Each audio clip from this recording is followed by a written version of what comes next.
believe music could change the world. Pop সম্রাট Michael জ্যাকসনের জীবন নিয়ে নির্মিতব্য বহুল আলোচিত বায়োপিক মাইকেল মুক্তির আগেই বড় ধরনের পরিবর্তনের মধ্য দিয়ে যাচ্ছে।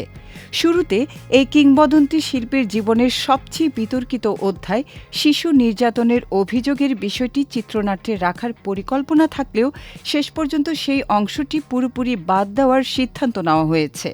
That is what I want the world to feel.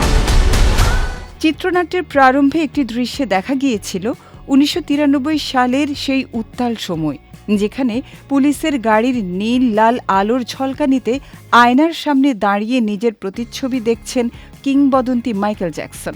সেই মুহূর্তে তার বিরুদ্ধে ওঠা গুরুতর সব অভিযোগের মনস্তাত্ত্বিক প্রভাব ফুটিয়ে তোলার কথা ছিল। তবে শেষ মুহূর্তে এসে সেই দৃশ্যসহ বিতর্কিত সব অংশই সিনেমাটি থেকে পুরোপুরি ছেঁটে ফেলা হয়েছে। চিত্রনাট্যের এই আমূল পরিবর্তনের ফলে সিনেমার শেষ অংশটি পুরোপুরি নতুনভাবে নির্মাণ করতে হয়েছে।